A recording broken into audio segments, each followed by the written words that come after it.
Hello everyone and welcome back to the next video. I know it's been a while as always and probably will be again. Today I've got, I think, a really fun video for you guys. I think hopefully it's an original take on the concept. Today we're going to be doing What If Deku Was Hulk? And I just want to say how much I appreciate the continued support. I notice when people subscribe, even when I haven't been uploading a video for a little bit. And I just want you to know that I'm always hard at work writing scripts and trying to make the best content out there for you. So, hopefully the waits are worth it. And without any further ado, let's get into the video. The story would begin quite differently from the normal timeline that my hero normally starts in. Things would appear normal, just about until Deku reaches kindergarten. All of Deku's peers would begin exhibiting quirks, with Bakugo developing his before Deku. The green-haired boy would be very excited to develop his quirk. However, it just doesn't seem to come. Days turn to weeks, and weeks turn to months. It's at this point that Deku would be taken to the doctor to check whether he has a quirk at all. This is where things diverge from the original timeline, with Dr. Uchiko coming out to announce that Deku is likely just a late bloomer. He pulls up the x-ray showing that Deku indeed does have the bone structure that would normally indicate a quirk. This isn't abnormal. There are dozens of kids that come in here, just like you, who are what we call late bloomers. It's fairly common for people not to get their quirk until they're well into puberty. It's nothing to fear. I'm sure you'll develop a quirk, the doctor says to Deku, giving the boy hope that his dream of becoming a hero might one day come true. When Inko and Deku leave, the doctor takes on a much more stoic expression. He immediately walks to the secret door where the Nomu lab was hidden in the hospital. He walks down the dark corridor as the door closes behind him. Before long, he finds himself in a darkly lit room with wires and large monitors all over. The blue-white light illuminates a pale, grotesque figure. Sitting in a chair, he's connected up with all sorts of life support machines. Doctor, I take it you've got something for me, the figure asks. Astute as always. This boy I've just seen doesn't seem to be exhibiting a quirk. However, with our DNA tests, we can actually get a pretty good idea of what the quirk might do, the doctor says. So, let's hear it. What makes this boy so special? All for One asks, his mangled skin coming closer to the doctor. For starters, he's a mutation, which is always something of note. But additionally, it seems like he has a strength-bolstering quirk. Considering medically we understand strength quirks better than almost any other, that boy's mitochondria count is off the charts, suggesting such, says Garaki. What makes him so much more special than any other quirk user? All for One questions, losing interest. Well, I've detected that it isn't just an emitter-type quirk. It seems like the boy also has a unique ability to absorb energy. That lines up with his quirk seeming to need more energy to burn. Given the data, the boy seems to have nearly limitless potential. Just think of the kind of power we could get from this kid if we made a Nomu out of him, the doctor suggests. If the quirk is as strong as you claim, we could experiment on him and bring out his full potential. All might not even be able to beat him. This could be what I've been waiting for over a century. The Dark Lord smiles. I want you to make this boy disappear. We can't have an asset like that slip through our fingers, he continues. I'll make preparations immediately. The boy will be under our possession in no time.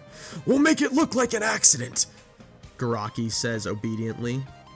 A few months later, we cut to Bakugo and Deku, playing together.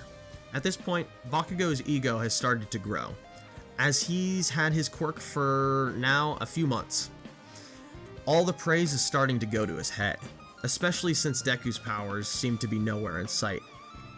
So Deku, do you still really think you're gonna get a quirk? Even if you did, it wouldn't be nearly as cool as mine. Bakugo taunts as they walk near a creek. Deku's mom was off near some trees in a clearing, keeping an eye on the boys from a distance. Says who? My quirk is gonna be way cooler than yours. You don't know anything. Deku insists angrily. I bet you won't even get a quirk at all. Only special people like me are ones who deserve that kind of power anyway. Bakugo says, his ego getting the better of him. Shut up! The doctor says I'll get a quirk. I'm just a late bloomer. Deku yells.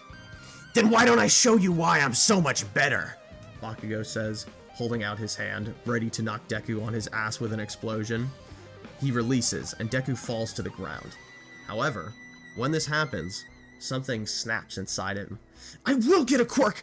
I will be a hero! You don't know anything, Kacchan! Deku says, his skin beginning to heat up. Deku's form begins to change slightly. His size grows along with the muscles all over his body. He looked like a bodybuilder, but was 6 years old. His skin was a bright red, like Gear 2 Luffy. Without even thinking, Deku pushes Bakugo, which causes the blonde-haired boy to go flying, tumbling down into the creek. Deku hadn't meant to push him so hard. Then he realizes what's happening. He had just unlocked his quirk. He looked at himself. Somehow, he'd gotten a strength quirk. He had heard about mutations, but never thought he'd have one.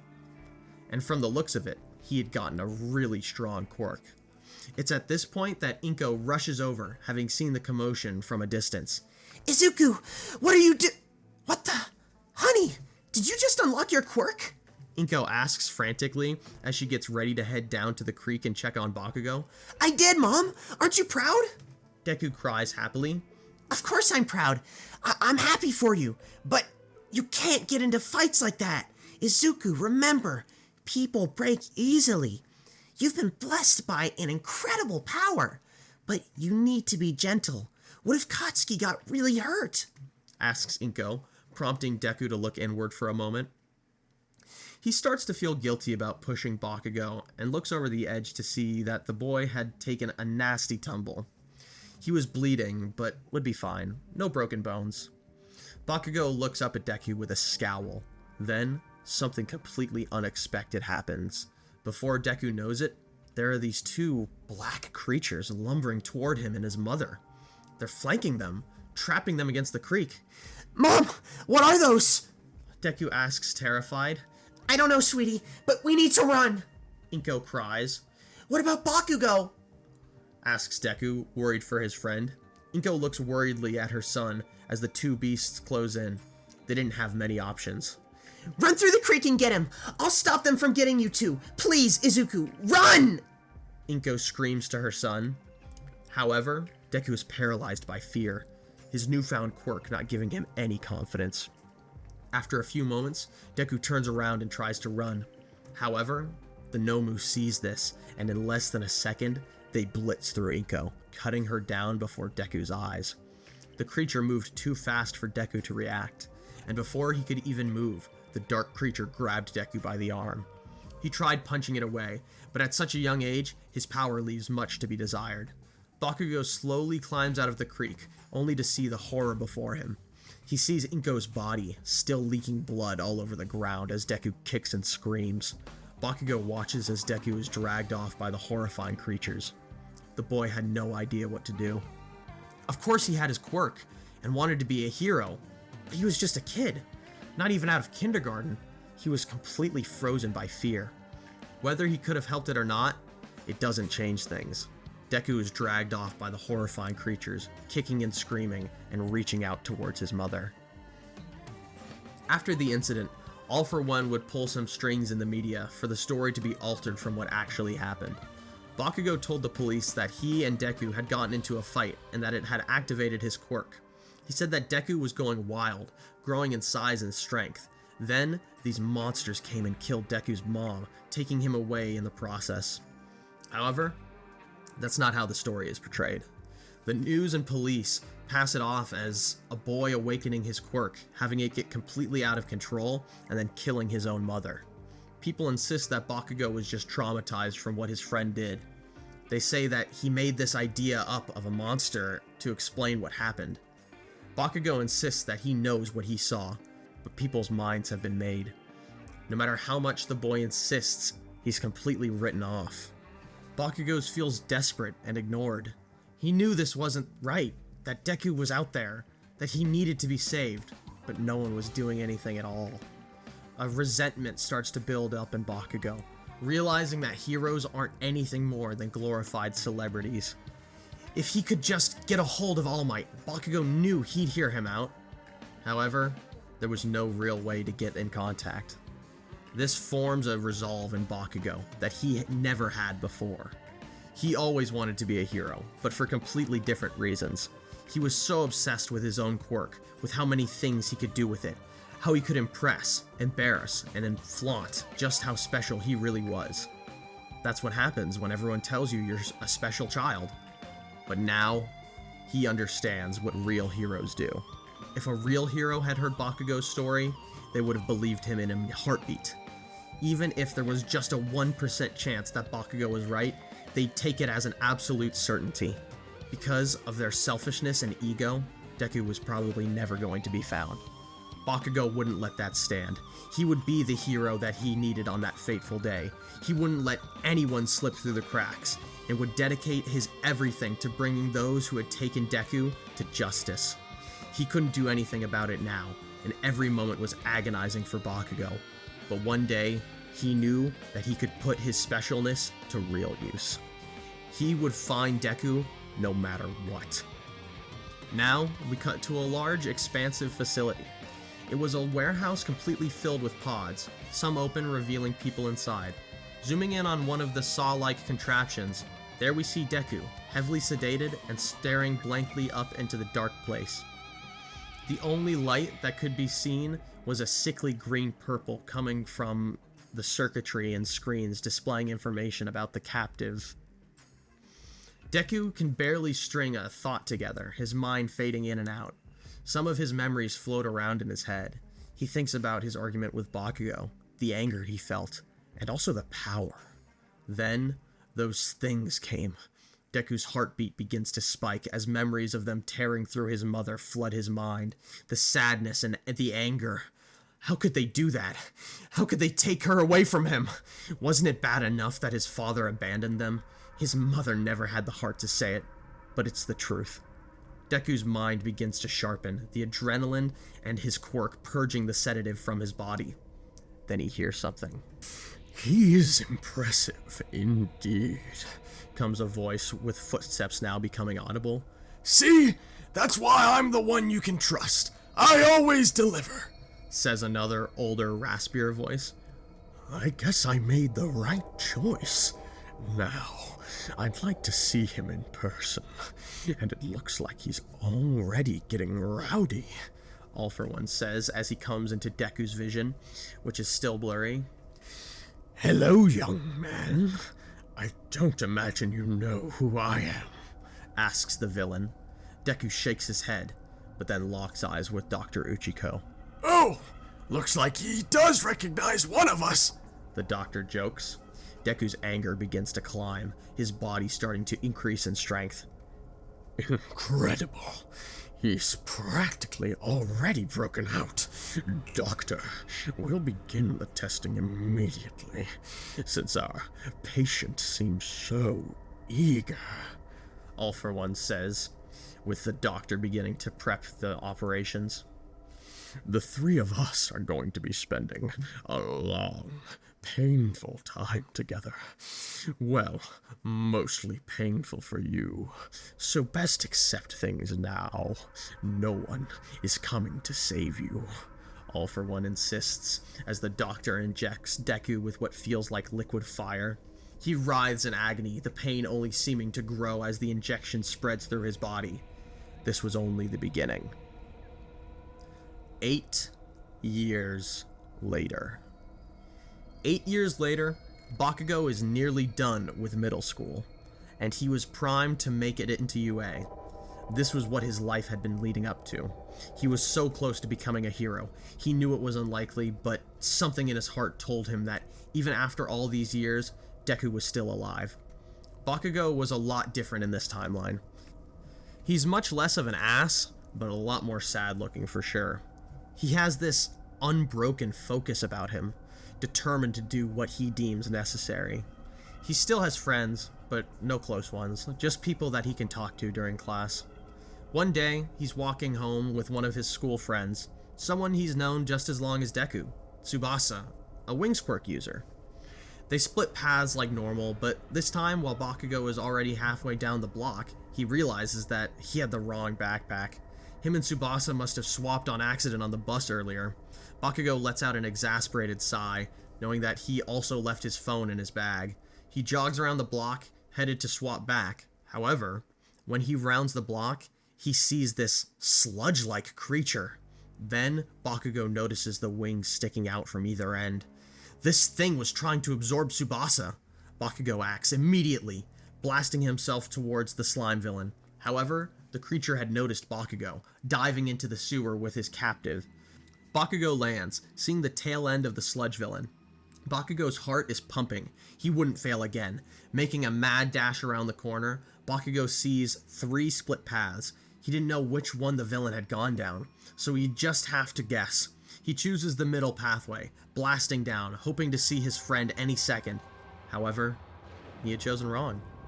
After going down the pipe for a while, there was no chance he was down here. Bakugo gets out, staring at his hands, memories of what happened with Deku flashing through his mind as he's forced to live through the exact same trauma again. He scrunches his face before letting out a cry of rage.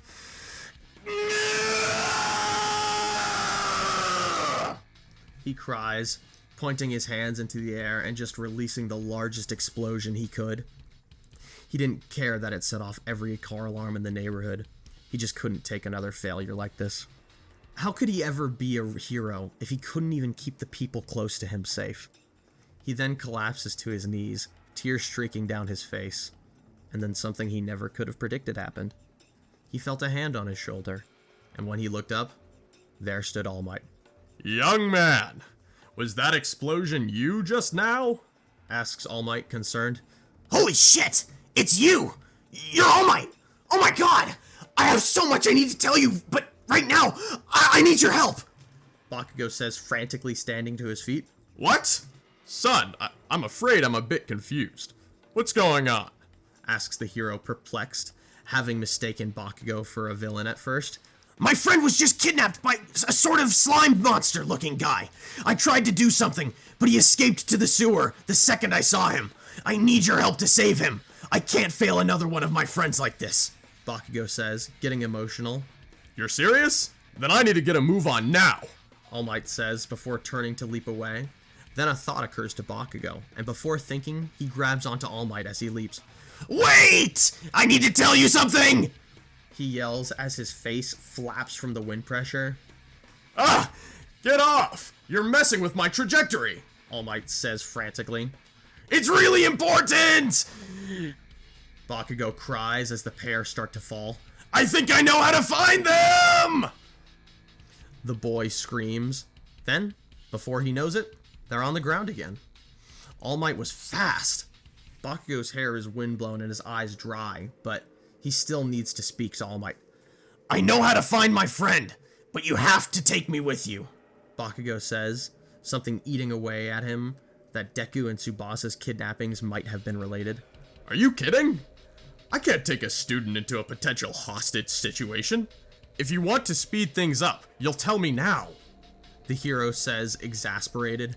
Please, trust me. I need to do this. I'm going to apply to UA this year. I've lived my whole life to become a hero. Please, let me save my friend, because if you don't, I'll just follow you anyway, Bakugo insists. Jesus, kid. Fine.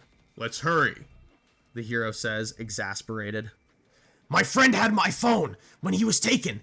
If we go to my house, I can use my laptop to track it, Bakugo says confidently. That's a great idea, actually. Alright, kid. Let's do this. That explosion of yours looked pretty strong anyway. Just let me handle everything, okay?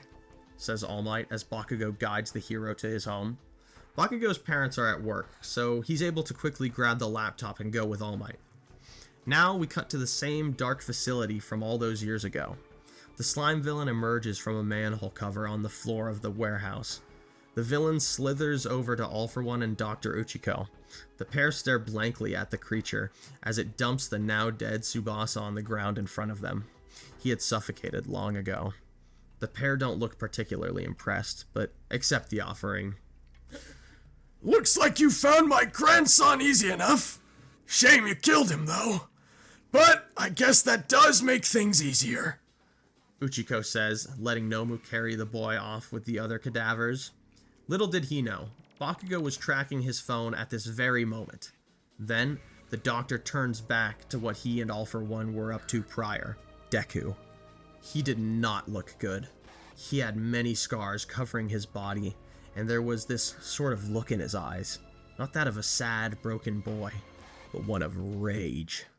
He was hooked up to a large machine that had a laser pointed directly at his forehead. Well, Izuku, this is it. The big one. All these years of torturing, prodding, drugging, testing, and experimentation. All that electricity, fire, and radiation. Now, it's time for our final trial. This will awaken something unseen before on this planet, or you'll die. Anything you'd like to say, sir? Dr. Uchiko says, pointing the massive radiation gun straight at Deku using the control panel. All I have to say is if you don't pan out to be the super weapon that we wanted, we're going to be using you as a Nomu base. So please, do measure up. The Dark Lord taunts. Deku just scowls at both of them, his rage and hatred burning inside him like a nuclear bomb. Then the doctor flips a switch, and a piercing green light floods the room. Deku can feel himself changing. The radiation feels like it's frying him from the inside out. He knew it. He was dying. There was never any hope. Yet, even still, he feels it.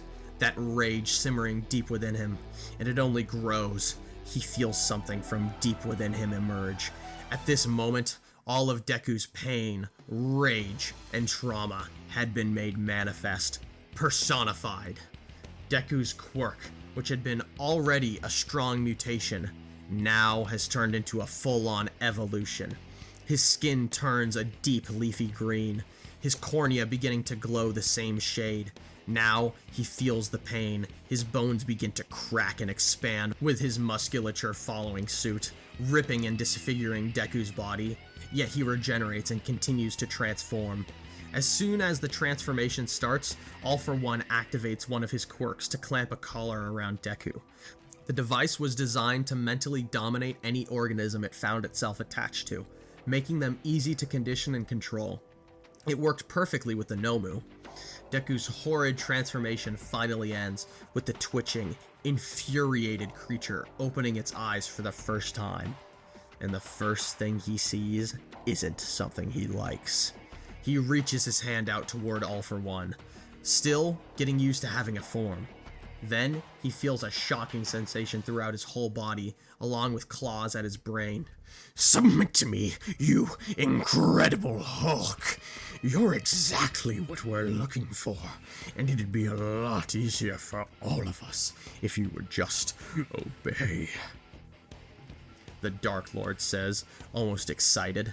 However, Hulk just peers into All For One's flesh sack of a face before he grits his teeth. He cries as his fury only builds. He grabs the collar, resulting in the painful sensation only increasing. It'll fry his nervous system if he keeps this up. What do we do? Asks the doctor, concerned. Have no fear, Doctor. Not even All Might could escape that device. He'll tire himself out. Then we can get back to work. All For One assures the doctor. Then, crack. All For One's attention immediately intensifies as he hears the noise. Clank. Another noise chimes from the collar. That's not possible. All For One says in disbelief, backing away. The Hulk only grows in size as his rage boils over. Then, in one motion, Hulk rips the collar completely apart. Sir, what have we created? How are you going to stop this thing? The doctor asks frantically, Then, from the warehouse entrance, a massive boom is heard. Using his sensory quirks, All For One sees that it's All Might and some kid. Things had suddenly gone from bad to worse. All Might is here. Doctor, I do believe now would be an incredible time to set this creature loose. All Might being here is an act of providence. However, we need to make our exit. All For One says before Kurogiri opens up a portal that the two run through. Hulk lunges at the purple mist as it fades away. His confusion at grabbing nothing is interrupted by All Might and Bakugo approaching the giant creature. Jesus Christ! What is that? Bakugo asks, backing away, unable to make out much detail outside of its giant proportions in the dark lighting.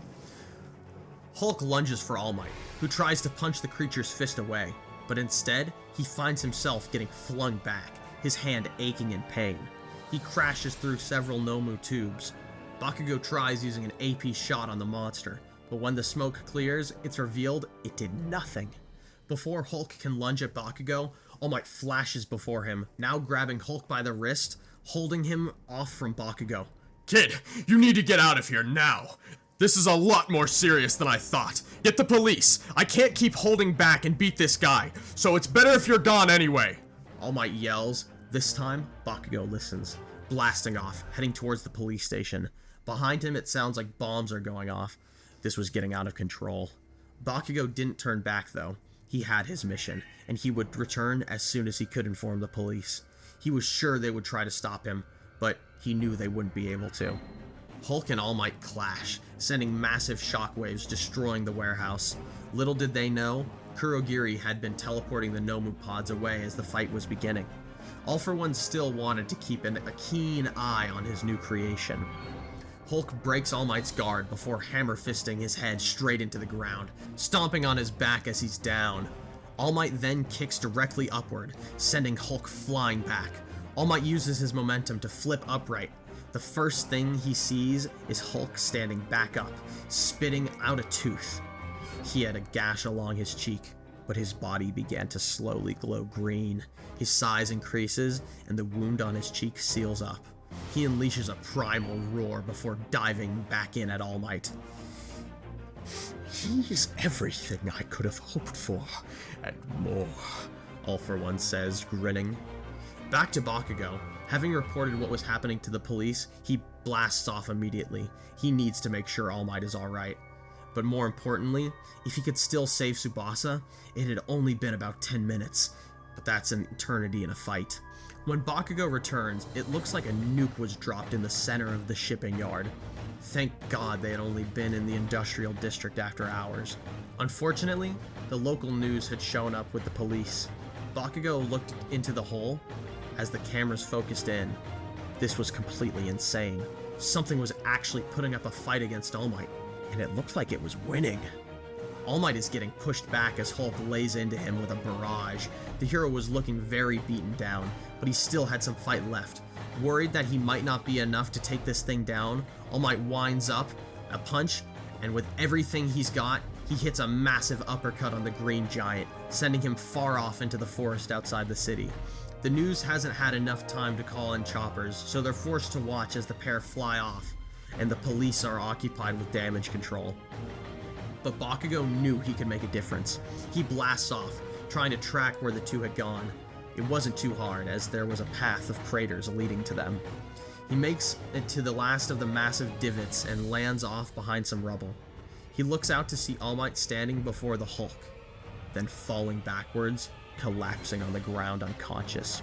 Hulk raises his hands above his head to finish the job. Then, in that moment, in the light of dusk, Bakugo recognizes Deku's face behind that monster. Even after all these years, he would recognize his face anywhere.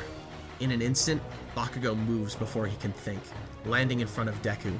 He stands between Hulk and All Might, holding his hands up, looking Deku in the eyes.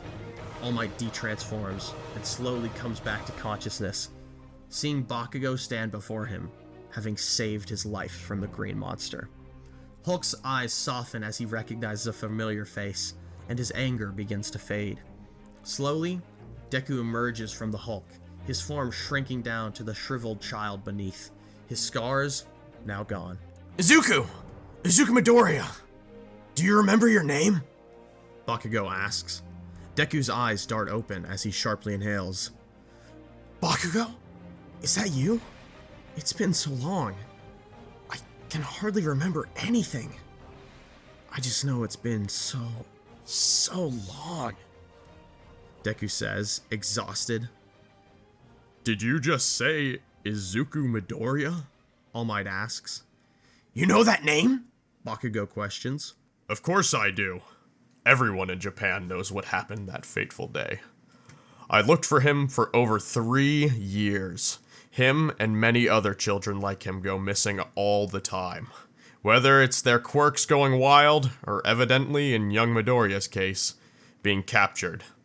How do you know him? All Might says. I'm Katsuki Bakugo.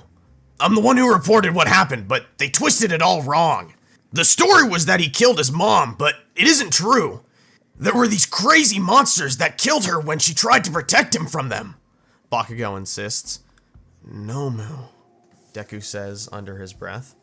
What was that? All Might inquires. That's what they were called. It's hard for me to remember much, but there are bits and pieces. He would always talk about the Nomu. I think he was going to make me into one of those things. Deku trails off, not really remembering how he even got here to begin with. This is a lot of information to process, and from the looks of things, there's a massive criminal element that has been brewing in the shadows under my nose. The police are coming, but frankly, I don't think now is the time for us to tell them what's going on. Izuku, do you remember anything else? Please, try to remember who did this to you. All Might says, preparing to take the boys away from the battlefield. Oh God, it was terrible. I can't say, no more!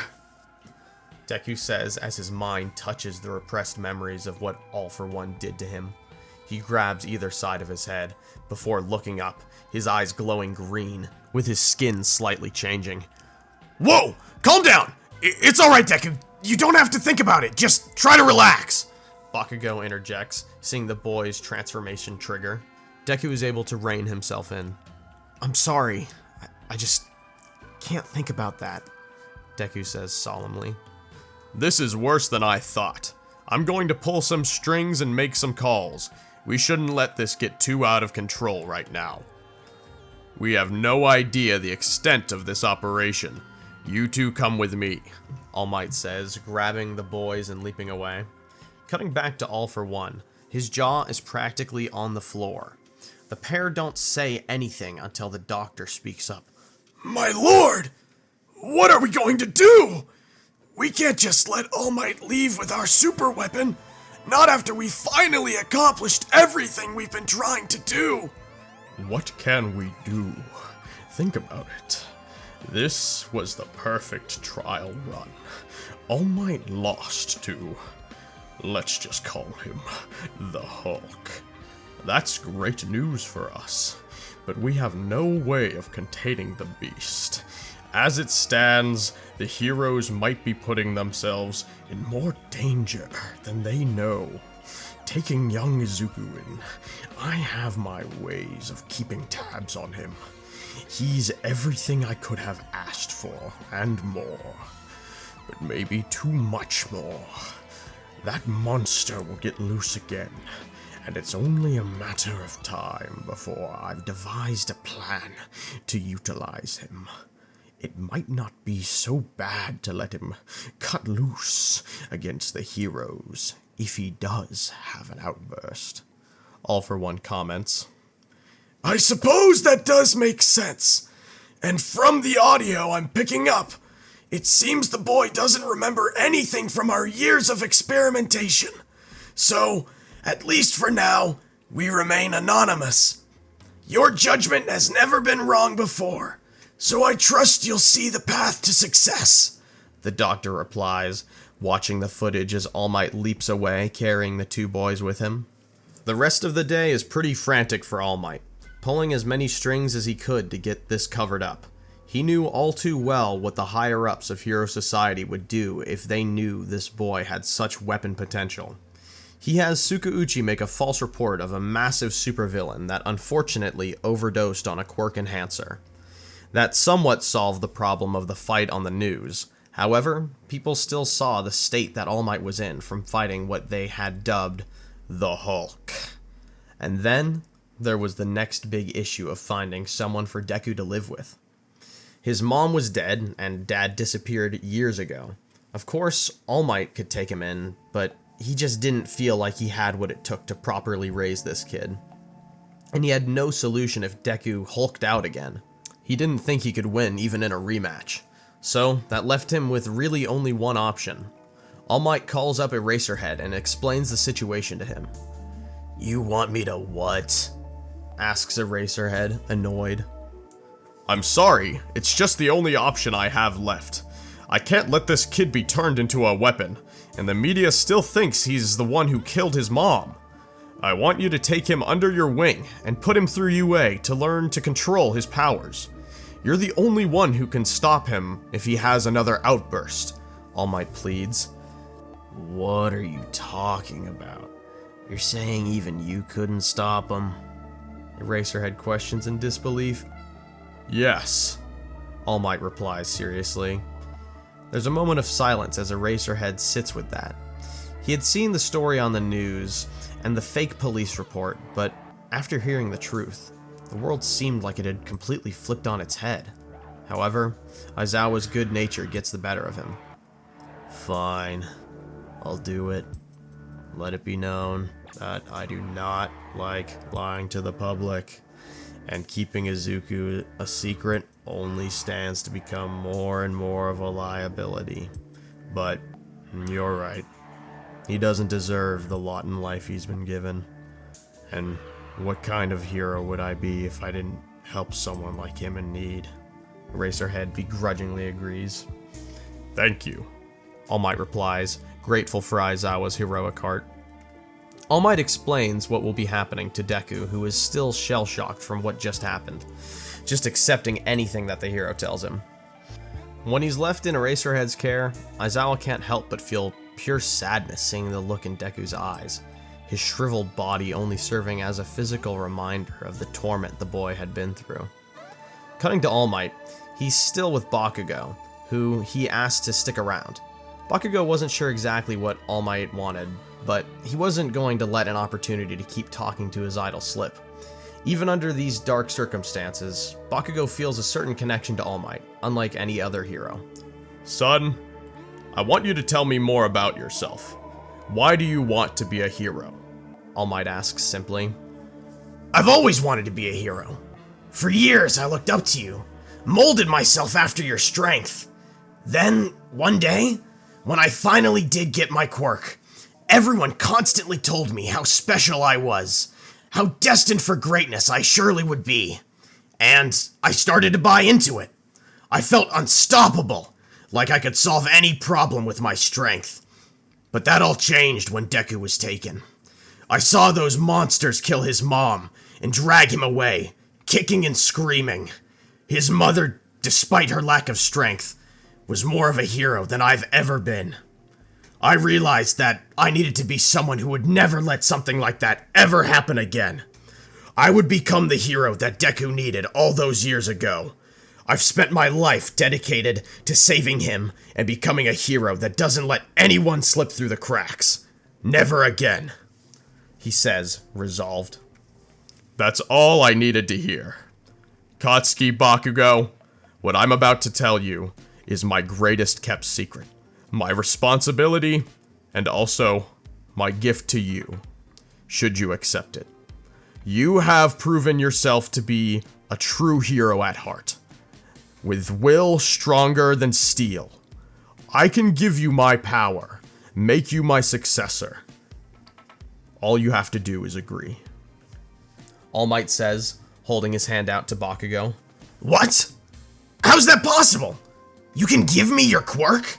The boy asks, confused. That's right. This power of mine has been passed down for over a century, gaining strength and becoming the power that you see before you today.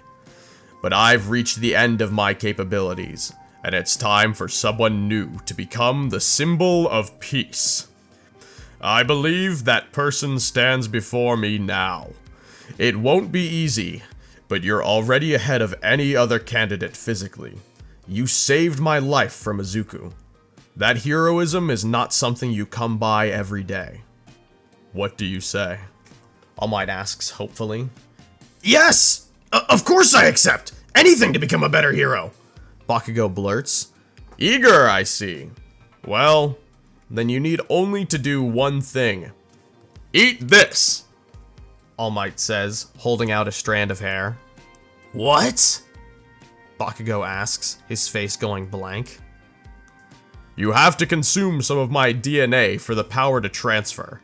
I know it's gross, but it's necessary, the hero explains. Fine, I'll do it. But will this make me all strong like you? I kinda like my quirk, Bakugo says. No, my power works by boosting whatever quirk you already have. In my case, I was quirkless, so my powers were very different from the other users. You were quirkless? Bakugo said after choking down the hair. That's a story for another day. For now, just go home and meet me in front of your house at 6 sharp. We'll begin your training then, All Might says, with the two of them going their separate ways. The following months are an adjustment period for both Deku and Bakugo. Deku barely comes out of his room most of the time, but he slowly starts to warm up to Aizawa.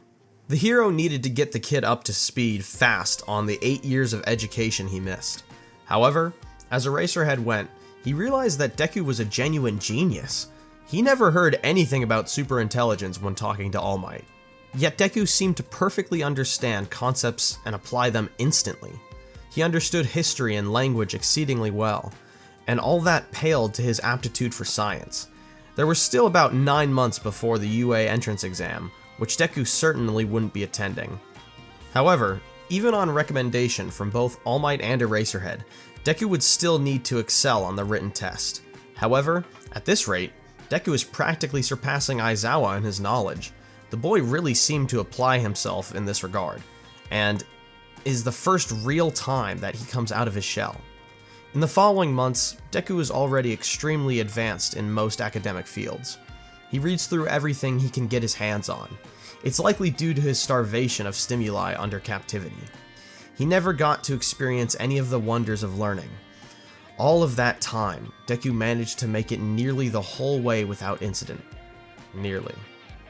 One day, when Deku was sleeping, he began to have nightmares about his captivity.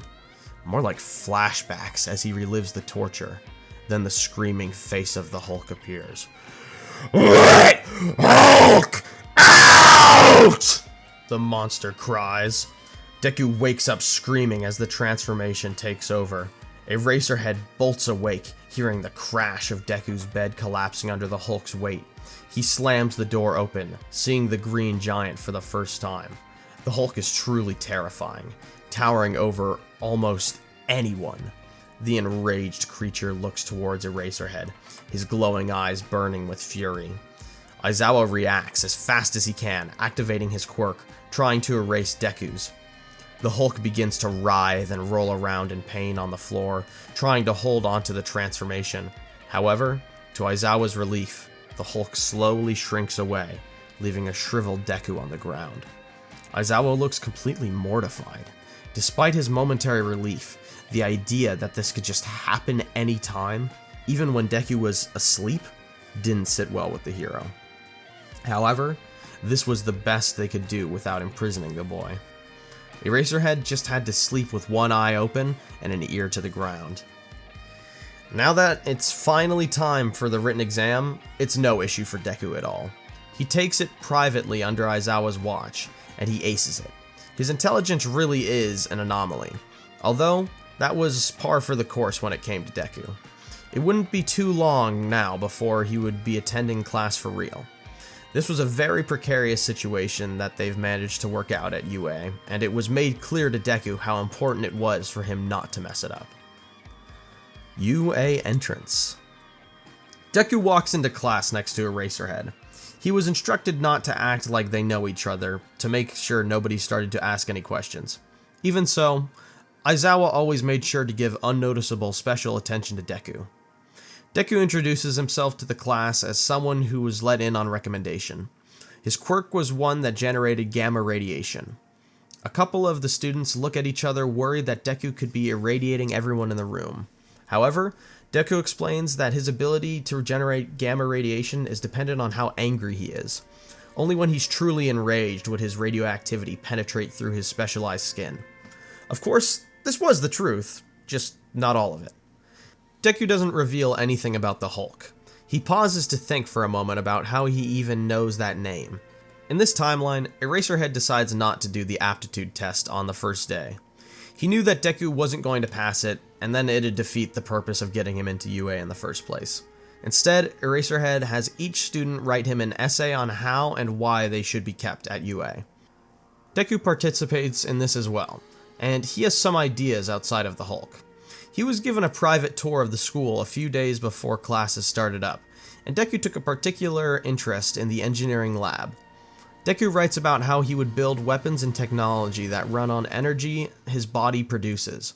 When Eraserhead reads through all the essays, it surprises him to see this from Deku, but makes him happy to see the boy looking at other applications for his power. After this, Deku would be given special permission in the engineering room, like Mei Hatsume. He'd spend a lot of his free time there, designing equipment to work with his power. Mei would end up becoming fairly interested in Deku after one of his tests goes wrong. He had been testing a weapon that connected to several discs he had implanted into his upper arm.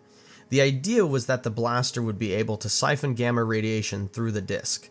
However, instead of making an energy projectile, Deku just blows himself and the gun up. Luckily, Deku was smart enough to do this in a radioactive protected room of his engineering class. After the green light fades, Mei throws open the door to see if Deku is okay. Thankfully, he is. But this wouldn't be the last time that Mei would take an interest in Deku. What the hell is going on in here? The pink-haired girl asks. Sorry. It's okay, I'll be fine. I just can't seem to get this plasma containment field on the gun to work.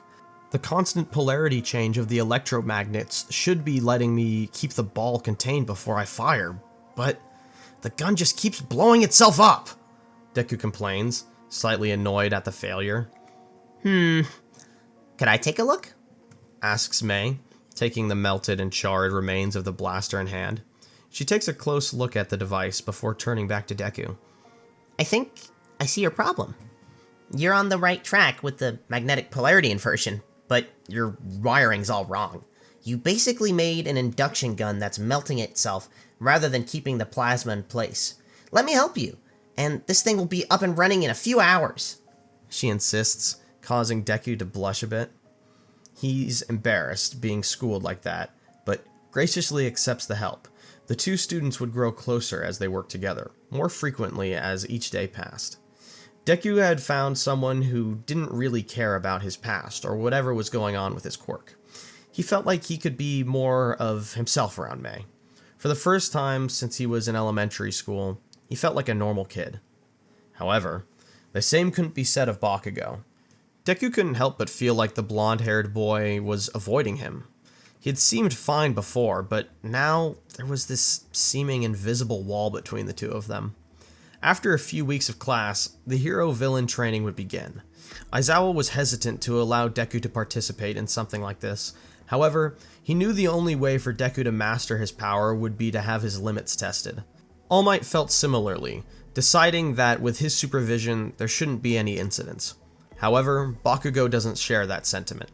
When he sees Deku walking up with the rest of the class with a giant gun in his arms, he gets angry, glaring daggers into All Might, who had to play it off cool while he addressed the class. All Might explains how the battle trial exam will go, all the while Bakugo is preoccupied worrying about Deku. He already didn't love the idea of Deku becoming a hero. He understood the reasoning of being able to fully test Deku's abilities secretly, while under safe supervision. But the risk of Deku having an incident and things going horribly wrong feel too high for Bakugo's liking. He was able to get Deku to de-transform the one time, but he wasn't sure if he could do it again. He knew inside that monster, Deku would be there, but the two were completely different creatures in Bakugo's mind. After explaining the exercise, All Might brings out 2 boxes, one for heroes and the other for villains. He pulls out 4 balls, and to Bakugo's chagrin, Deku was on the opposing team from him. Wait, can I get a reroll? Bakugo asks, getting some weird looks from everyone in the class, and Ida, who was somewhat insulted.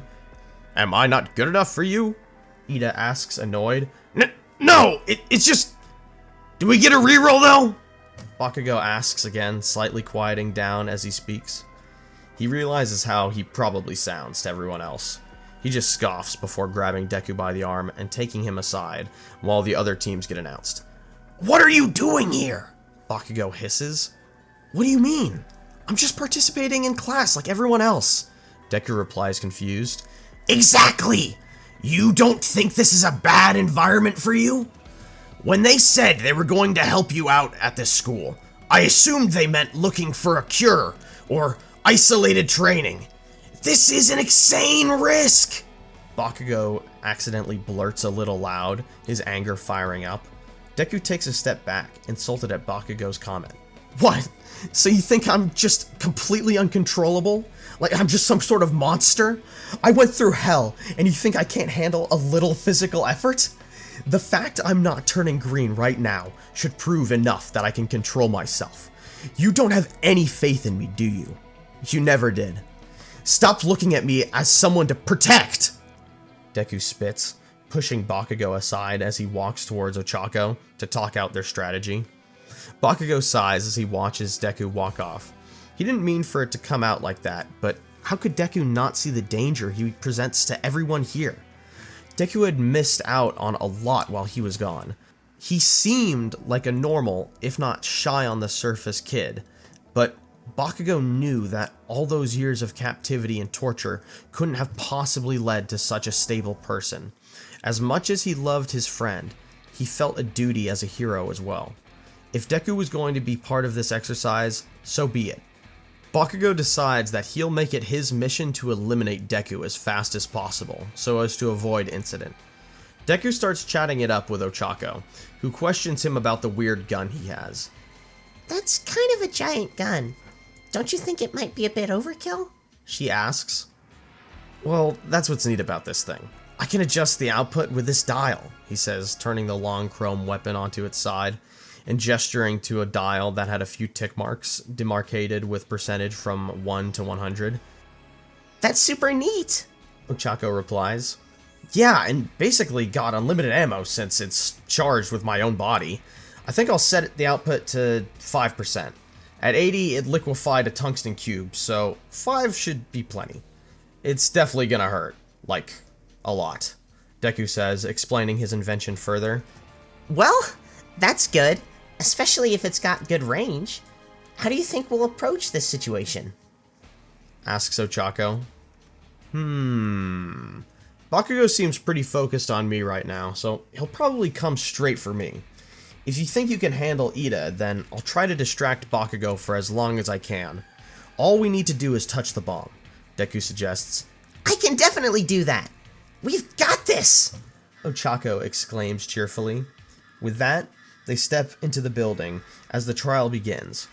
Deku split off at the first chance, trying to make sure Bakugo is forced to only go for one at a time. After running down a few hallways, Deku finds his back pressed against a window, looking down a long passage, waiting with his weapon. He'd fire as soon as he saw any sign of Bakugo. He can hear his friend thundering around the building, looking for Deku. He can't tell where Bakugo is coming from, before, suddenly, the explosions begin growing in volume. It sounds like Bakugo's coming from the right, then in front of him, then to the left? Deku is completely confused until, as the blasts grow deafening, he realizes too late, turning around just in time to see Bakugo. The boy blasts through from outside the window.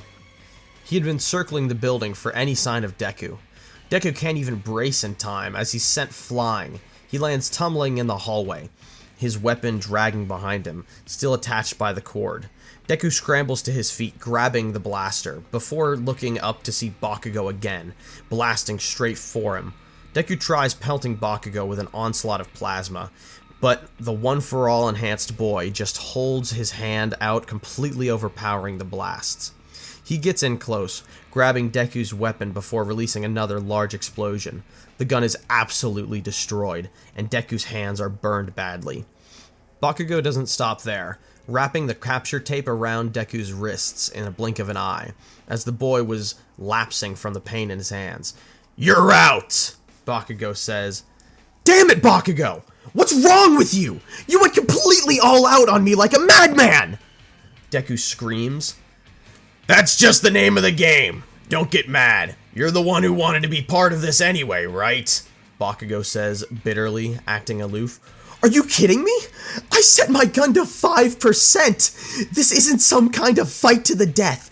Look at my hands, Katsuki. Look at my blaster. Do you know how hard that was to make?" Deku further prods, getting closer to Bakugo. "Damn it, Deku! Stop taking this so personally!" the blonde-haired boy protests.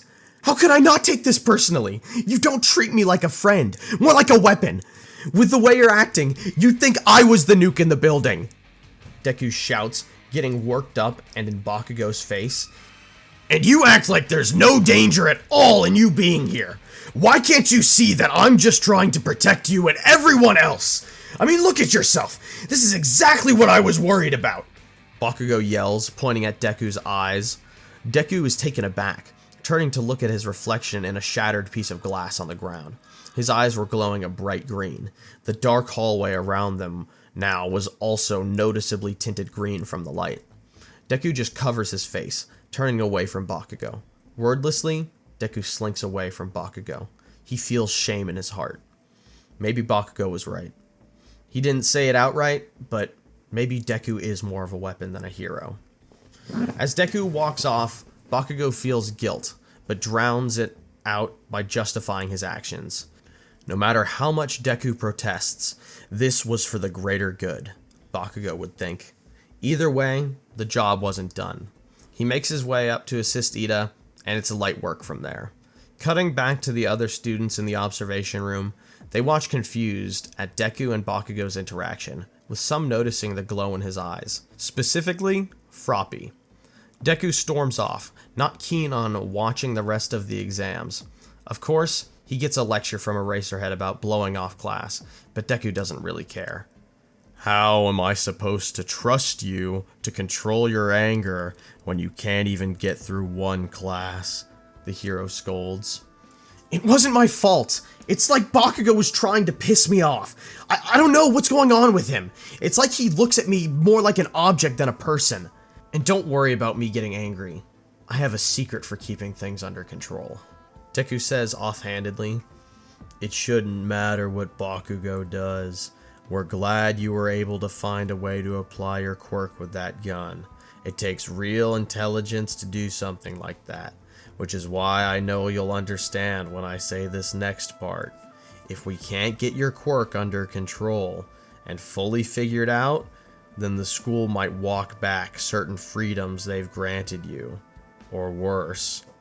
So please, if you got a secret you haven't shared that's keeping things calm for you, do tell," Aizawa asks desperately. "Don't worry about it. You don't want to know. I promise. I can handle anything in this school's curriculum. It's not like I'm going out there and fighting real villains. This is all just to use UA's facilities to study my power, right? It's a controlled environment. It'll all be okay," Deku assures Eraserhead, regaining his composure from earlier with Bakugo. Eraserhead just bows his head, accepting that Deku is trying his best, and at least has something up his sleeve for keeping the Hulk away, even if he didn't feel like sharing whatever that secret was. When Deku heads back to school, instead of sitting next to Bakugo like usual, he goes to Ochako and Ida. Deku is shy, but Ochako certainly isn't. She chimes in. Hey, if you think I'm mad at you because of that training exercise, don't! Bakugo is super strong. There'll be other times for us to show off, she insists, startling Deku, who had been lost in thought. "Oh, yeah, I'm sorry about yesterday. but I appreciate that you don't hold it against me, Deku says.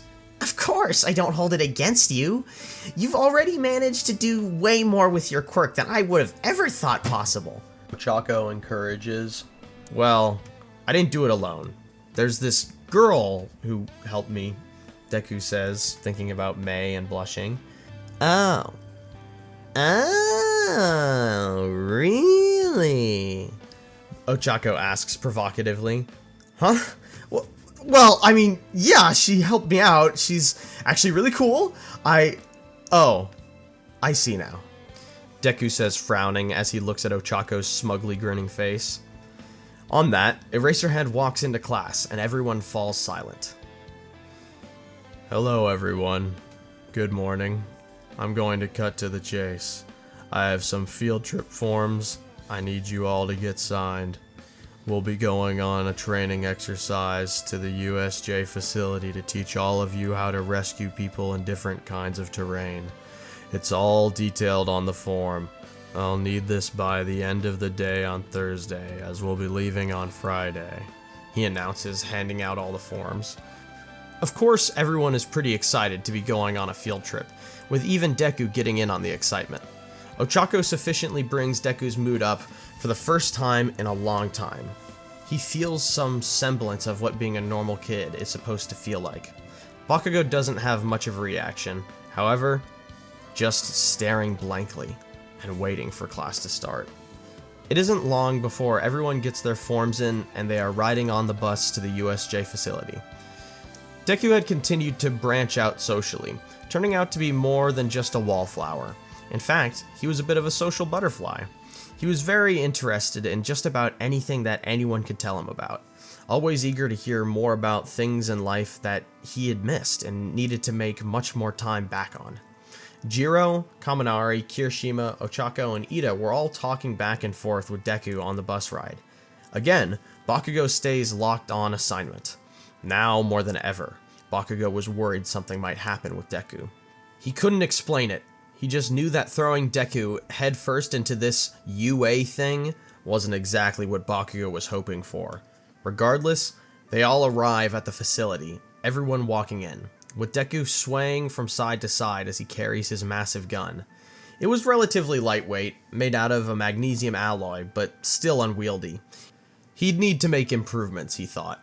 After everyone makes it inside, 13 grabs everyone's attention, giving her speech about safety. Then, out of nowhere, villains begin pouring into the USJ facility, all emerging from portals. Eraserhead turns to Bakugo, who is already standing close to Deku. Aizawa's face shows genuine terror. Get Midoriya away from here! He cries before turning back to the matter at hand, diving down to take on the litany of villains below. Everyone's eyes bulge before turning to look at Deku. Bakugo grabs his arm, readying to flee with Deku. However, a large smoke monster suddenly emerges in front of all the students, grabbing their attention. No, All Might. We were hoping to see him. No matter. We will just draw him out, the villain says, before moving in on 13. Bakugo again readies himself to leave with Deku, but in an instant, 13 is down. Bakugo barely saw what happened, but now he looked on at the menacing figure, now torn. He watches the creature loom over the other students, then looks at the door he could run away to with Deku. With a determined look on his face, he turns to Deku and says, "Run!" before dropping Deku's arm and blasting off towards Kurogiri. Bakugo moves with thundering speed, releasing an absolutely devastating blast towards the giant monster. Kurogiri just barely manages to avoid having his real body hit. Instantly, he clocks the danger that Bakugo presents, even considering that he might be the new successor to One for All. Either way, he was an issue that needed to be dealt with swiftly. Kurogiri responds to Bakugo's attack, launching his smoke form toward the boy. Bakugo reacts just in time, blasting him away, but realizes what's happening too late. Kurogiri had distracted Bakugo with the attack, sending out a portal to take Bakugo as he dodged. The explosive boy goes straight through the portal, and finds himself smashing into a snowy mountaintop. He just barely gets up as the gateway closes. At first, he thinks he's in one of the facility's rooms, until he looks off the side of the mountain, only to see the lights of a city in the far distance. He begins to grind his teeth as the cold wind whips away at his exposed skin, before howling in rage. Bakugo cries, crouching down and releasing an utterly devastating explosive blast. Bakugo looks like he almost teleports from the propulsion. As a consequence, he completely blasts away the part of the mountain that he had been on. Some people in the city even notice the relatively tiny flash of light in the distance, before the thundering noise reaches them. Now we cut back to the facility where everyone had just watched Bakugo go straight through the portal. Instead of running away after seeing this, Deku feels his heart fill with rage, moving in, blasting his gun at Kurogiri, his eyes glowing with a bright green as he fires away. However, none of the shots connect, just passing through the smoke. Unfortunately for all the students, Kurogiri teleports them to their respective locations that they'd be sent to in the normal timeline. Deku finds himself plummeting into the water, his rage interrupted by surprise. His gun starts to drag him down in the water, the tether to his arm stuck. He starts freaking out before Froppy comes in and saves him. When they land on the boat, Deku lets out a sigh of relief, now doubling down on needing to make the gun lighter and more portable. "Thank you! You saved me!" Deku cries, hugging Froppy before getting pushed away. Of course, but I have to ask, why did Eraserhead want you to get out of here? What's going on with your quirk? Even Bakugo knows something is up. She asks, both out of curiosity and slight fear. They were just worried about me releasing too much radiation, but I've got it under wraps. They're just paranoid. We'll be fine. Deku lies, not wanting to reveal the truth about the Hulk to her. Is that what was happening when your eyes started glowing green? You're releasing too much radiation? Froppy asks skeptically. You noticed that? Yes, that's basically what it means. It's not safe to stand near me when it's happening, essentially. But I'll be okay, and besides, there's nothing we could do about it now, even if we wanted. Deku insists. He makes a good point. Mineta chimes in, emerging from the cabin of the boat. He had been hiding away from the villains, waiting for Froppy to return. Thank you. Let's just focus on the task at hand, Deku says, trying to move the subject along, and on cue, a villain emerges from the water, jumping onto the boat. Instantly, Deku flicks his gun to 50%, blasting the villain. The ball of plasma completely destroys the villain's armor, and blasts him away back into the water, ragdolling him over the railing of the boat. Deku's jaw drops along with Sue's and Mineta's. Holy shit! That gun's crazy! Mineta cries. Yeah, let's just start blasting the villains with that! Sue says, her tone changing to be enthused. Jeez, I didn't really expect it to be that strong, but yeah, I think this will work great for us. Deku says confidently as another two villains make their way onto the boat. Froppy, Deku, and Mineta are able to pretty handily take care of all the water villains. Seeing as none were particularly strong, they make their way back to the shore, only to hear an absolutely gruesome sound. The grinding of bone against earth. Deku looks toward the sound, only to see Eraserhead, who is getting his skull bashed into the ground by a horrifying beaked monster. Nomu is on the verge of killing Aizawa. Deku runs through all the options he has in his brain, and he's running out. The isolation from any of the top members of the class was bad. He had no idea where Bakugo or Todoroki could be, and it didn't look like anyone else was going to be here in time. It's then that Shigaraki notices Sue. Nomu, make an example out of these brats. That'll show All Might that we mean business, Shigaraki declares, sending Nomu at the girl. Not knowing what else to do, Deku begins firing rounds off at Nomu. The ionized orbs melt through the Nomu's flesh, but the creature has super regeneration, shrugging off the blasts. Suddenly, Nomu is upon them. He goes for Deku first, since he held the gun, backhanding the boy. Deku goes crashing at least 15 feet closer to the middle of the USJ. Several of his bones shatter. Adrenaline prevents him from feeling it yet, but he heard the crunch. He looks towards Shigaraki, who holds his hand out to pause Nomu, who was ready to go in for the kill. Ah, come on! I thought UA was supposed to have the best of the best! I didn't even get to see your quirk. What's the matter? Too afraid? Shigaraki taunts, getting sadistic enjoyment out of toying with Deku before his death. Not afraid. Angry, Deku says, grasping at his shattered left arm. His eyes glow a bright green as he grits his teeth, holding back the transformation. Your quirk only activates when you're angry? Then come on, let's see it. Do you want to die now? Shigaraki screams. Don't make me angry. You wouldn't like me when I'm angry, Deku says, on the edge of losing it. You're doing it for my sake? How courageous. Nomu, kill this brat. I'm tired of him. Shigaraki says bluntly, before in a flash, Nomu moves and punches a hole in Deku's stomach, impaling the boy on his fist. The monster yanks its fist out, letting Deku fall to his knees on the ground, blood pouring out of him. There's a look of pure shock in Deku's eyes as he stares down at the hole in his gut. Shigaraki turns his attention to Sue and Mineta now, dissatisfied with Deku. Nomu, kill these brats next.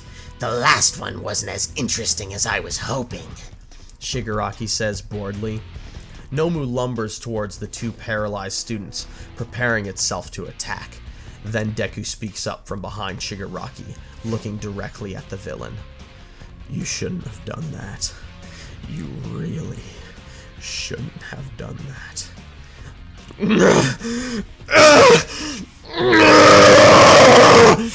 Deku says darkly and crying out as the agonizing transformation begins to take hold of his body.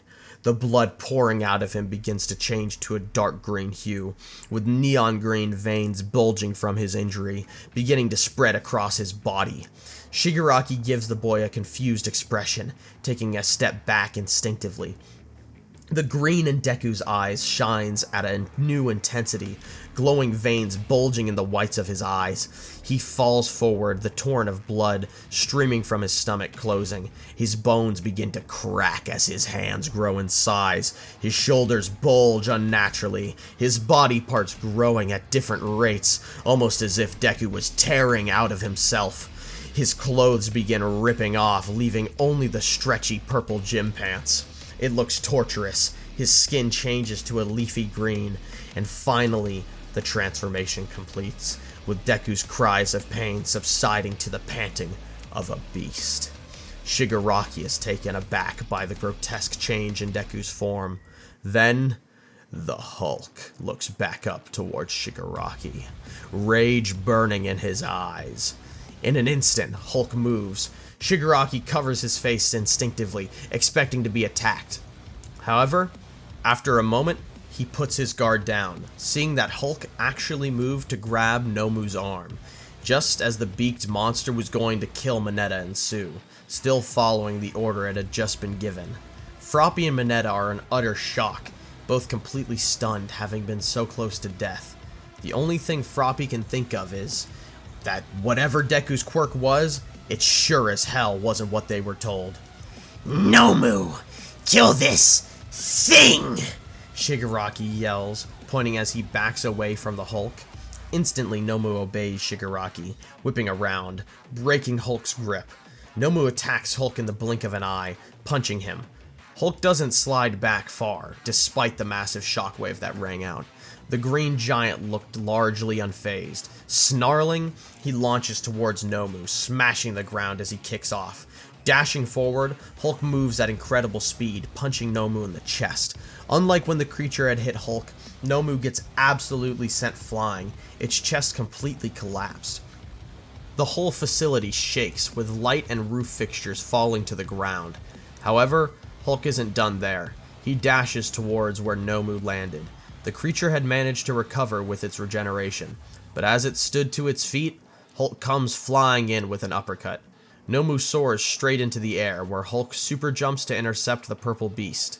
Hulk spikes Nomu back into the ground, causing concrete to ripple like water across the facility. Then, before the villainous monster could recover, Hulk lands with a violent pile driver. Nomu is practically a bag of skin and mush at this point, with its regeneration unable to keep up with the barrage. Luckily, Hulk hasn't noticed the healing, as he was too focused on smashing. Thinking the creature had been dealt with, Hulk turns around, his gaze locking back onto Shigaraki. He lets out a snort before he starts running in a mad frenzy. Kurogiri! Shigaraki yells, barely being teleported away before the Hulk slams his fist into the ground where the villain was standing. The ground is completely torn apart, sending rubble flying all over the USJ. When Shigaraki steps out of the portal, he finds himself standing at the top of the stairs before getting pelted with a piece of flying debris. Kurogiri didn't have enough time to teleport him somewhere far, which was bad news for Shigaraki. Hulk's seething rage permeates the area as he scours his field of vision for Shigaraki. Then, out of nowhere, Nomu comes in, knocking Hulk's jaw loose and throwing him into the rocky mountainside of a training area. The beaked monster doesn't give Hulk any time to recover, dashing in and tearing into Hulk's flesh with its claws. Hulk lets out an agonized scream before grabbing Nomu's hands. He begins pulling his hands apart, exposing Nomu's chest. Then, he kicks, sending Nomu's body flying, leaving the two arms behind in Hulk's hands. The green giant lets go of the arms before falling to one knee, grasping at his gorging wounds. His intestines were falling out, and he was missing massive amounts of flesh in his chest. With a loose jaw, his eyes glow an intenser shade of green, as his body begins to emit a sort of green flowing energy. Instantly, his wounds begin to heal, and Hulk stands back to his feet. His size increases noticeably as his muscles bulge further. When he looks out, he sees Nomu has recovered, and now dashes back in for another piercing attack. Hulk just raises his hands above his head, and in the instant Nomu was right before him about to strike, Hulk slams his hands into Nomu and the ground, shaking the whole USJ violently. Before Nomu is even able to move, Hulk goes back in. He slams his fists into the ground, causing waves of concrete to ripple throughout the USJ. Nomu's body is literally a paste, with the creature unable to regenerate fast enough before the next punch arrives. The rage of Hulk can be felt and heard throughout the entire facility, as his glowing green form absolutely bombards Nomu with gamma energy. Just from being so infuriated, Nomu's cells and DNA begin to degrade. Standing next to the Hulk was like 10 demon cores. The cell walls and amino acids in Nomu's body literally get blasted away by the radiation. His regeneration now isn't proper, completely mutating and disfiguring the monster. After just a few more hits, the flesh mass under the Hulk was hardly recognizable as Nomu. Letting out a primal roar, the whole of Class 1A feels terror creep down their spines, as for the first time, the monster speaks. Hulk is strongest there is! Hulk screams, having absolutely butchered Nomu. Every single villain and student in the facility is completely frozen with fear hearing this. The Hulk's rage was so pervasive, even the villains in the indoor sections freeze. And the most terrified of them all was Shigaraki, who had jolted to consciousness hearing this roar. The villain looks on as his trump card shrivels away into goo as he peeks over the top of the USJ stairs, his head still bleeding. Hulk's gaze locks onto the hand-covered criminal. Even from this distance, Hulk's searing vision burns a hole through Shigaraki's will. Little man hurt Hulk! Hulk smash little man! The monster screams before taking a tremendous leap across the facility towards Shigaraki, leaving a crater in his wake. The monster travels like a bullet through the air, already winding his fist back to crush Shigaraki on landing. However, as Hulk reaches the center point of the USJ, time begins to slow down. Looking at the massive dome ceiling above, it begins to warp inward, the material stretching, then suddenly shifting in color. The heat becomes apparent as the now very stretched material glows with tremendous intensity. It drips down so far it's nearly touching Hulk when the ceiling finally reaches its limit, and the surface tension breaks. In an instant, time moves normally again, as a massive explosion erupts from above, completely rattling the entire facility and blasting the Hulk into the ground, leaving him in a red-hot, semi-liquid crater. Bakugo comes swooping in, standing over Shigaraki before kicking him in the head hard, knocking him out once more. Recognizing him as one of the villainous intruders. Don't need to be taking any chances with you at a time like this, Bakugo says to himself. He knew the Hulk had been unleashed before having even arrived. The monster's guttural cries and earth-shattering attacks rang out for miles. Now, peering down at Deku, no, Hulk, who was mirroring Bakugo's vision. Hulk had completely recovered from the massive blast in no time at all. The beast looked on in pure rage in the smoking crater at the bottom of the staircase he now stood in. Bakugo remembers the last time Deku had transformed, with All Might, and tries to take a similar approach. Even having been gifted with One for All, Bakugo still couldn't bring out 100% without injuring himself, and he wasn't confident that 100% would even be enough to subdue the Hulk. So he takes the peaceful path. Hey, big guy. Didn't mean to hurt you there. Just didn't want you making a mess out of Mr. Hands here. Let's just calm down. Everything is fine now, Bakugo says, holding his hands up to calm the beast.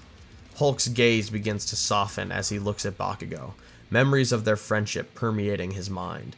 The gamma radiation emitting from Hulk stabilizes, making him non-fatal to be around. Yeah, that's right. There's nothing else to worry about. Everything is gonna be okay. Deku, you can do this! Come on out! Bakugo encourages. Then suddenly, Hulk's expression becomes enraged. Don't mention puny Deku! Hulk yells, seeming to have snapped back into control. Spiky hair, try to trick Hulk! Try to hurt Hulk! Hulk, smash spiky hair! Hulk yells before jumping up towards Bakugo. Wait! No, hold up! Bakugo tries to get out before he's forced to dodge. Hulk smashes the top of the USJ staircase, sending Shigaraki's unconscious body flying. Luckily for him, Kurogiri had returned to his side, having returned from whatever he had been occupied with a moment ago. Shigaraki begins to fade back into consciousness from being knocked out for a second time. Again, looking up to see something he didn't want to. He watched as Hulk battled it out with an incredibly powerful student from UA, using an explosive quirk to fend off the monster, even holding his ground. Shigaraki had no idea there were so many powerful students in this class.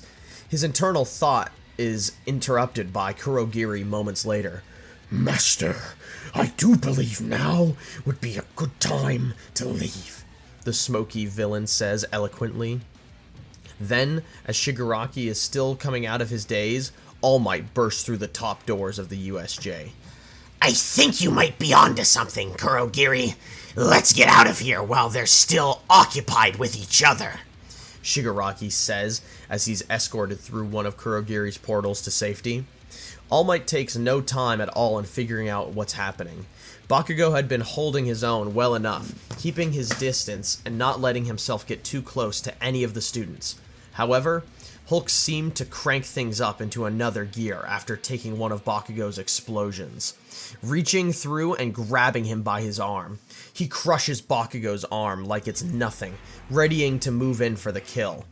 In the nick of time, All Might clocks Hulk on the jaw, forcing him to release his grip on Bakugo. Are you alright, Katsuki?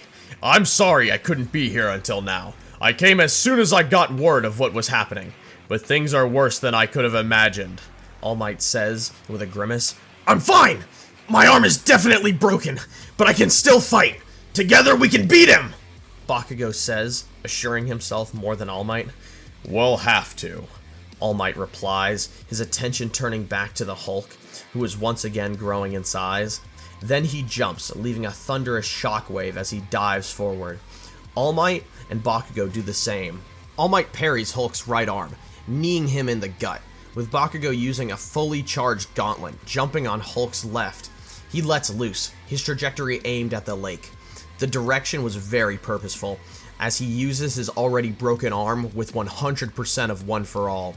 All Might had pulled away just in time, but still gets blown back by the force.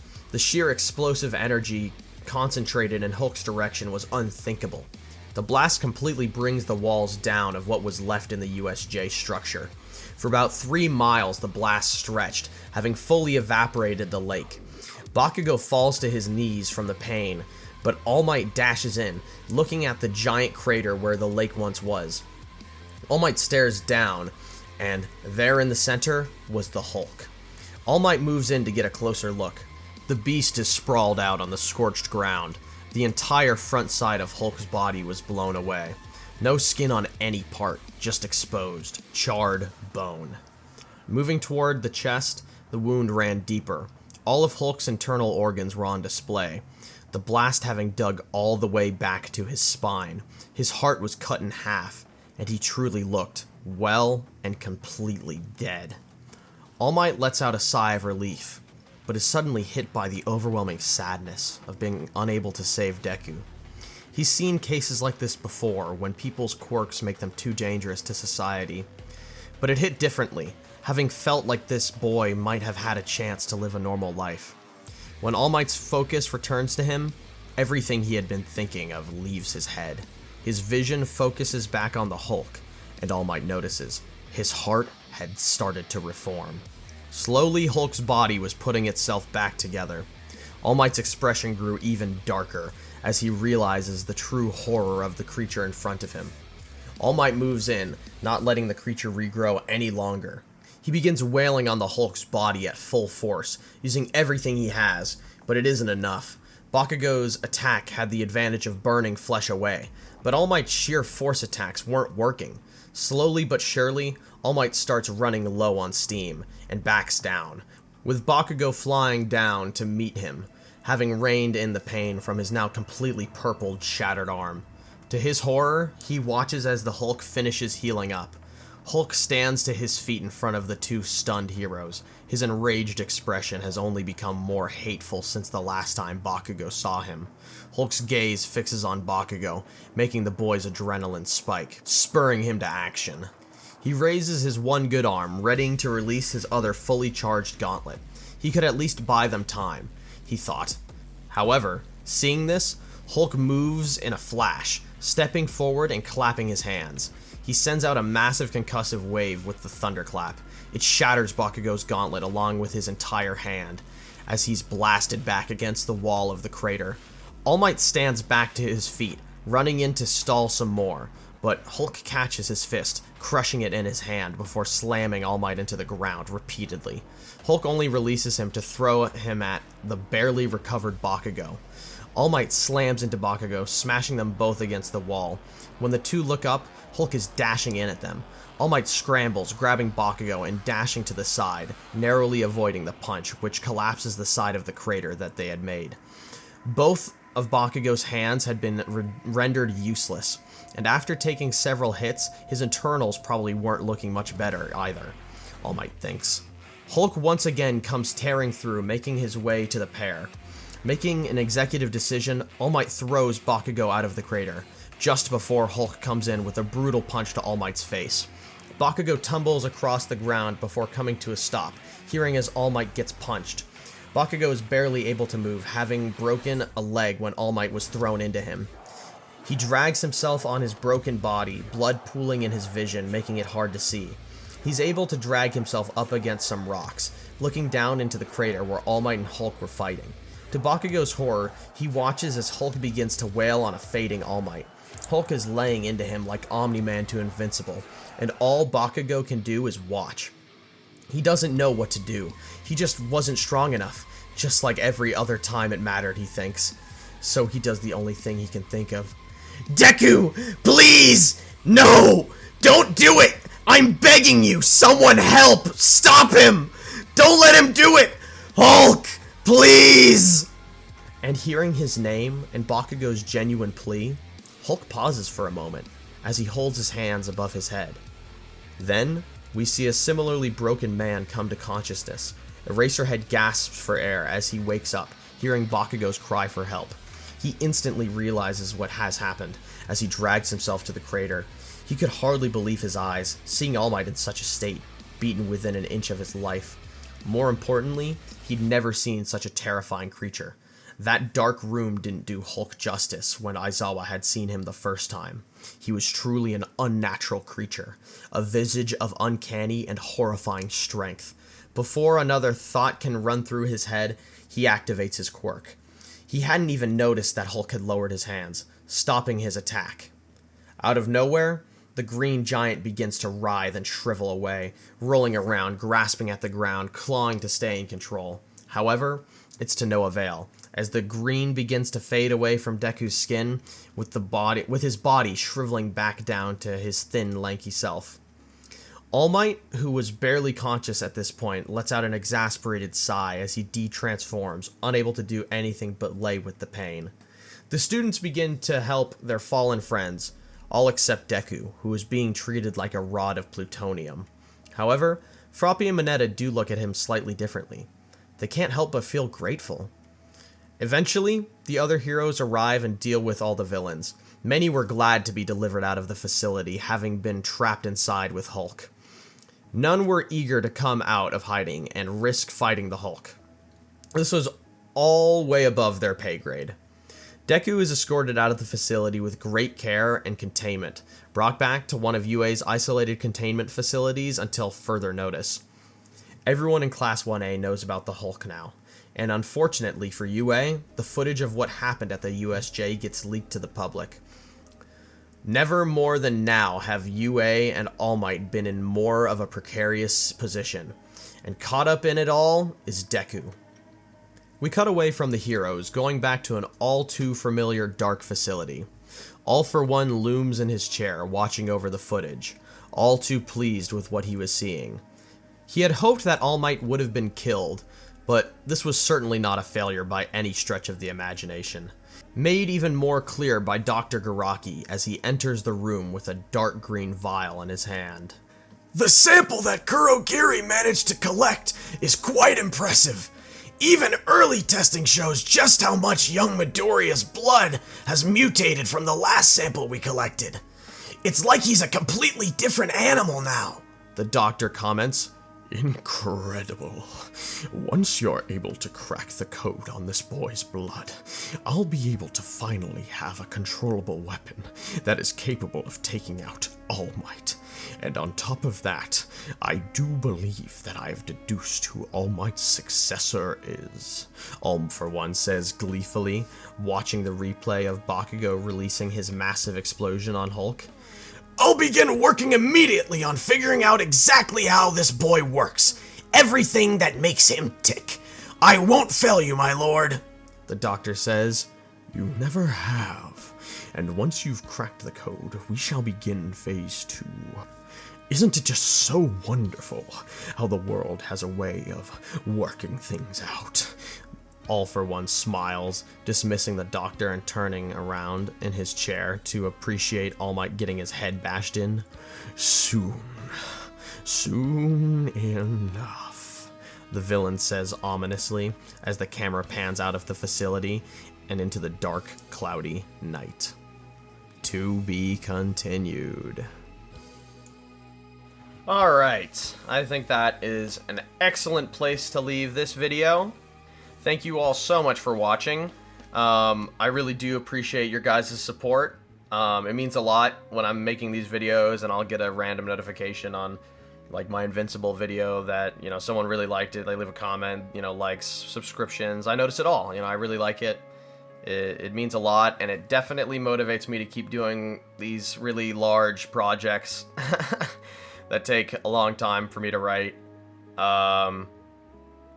If you're wondering about what the plans next are, I'm hoping to probably finish the Josuke video for the next video. Then I'll either do probably the first part of a Spider-Man video or release the second half of this video. Both the Josuke and Hulk videos I intend to be two-parters. Spider-Man series might be closer to like the Invincible video or videos. So that one might not come out for a while because it could end up being like a 5-parter. But yeah, if you're still sticking around, thanks again. And hopefully the wait won't be too long until I release the next video. Thank you so much, and I'll see you next time.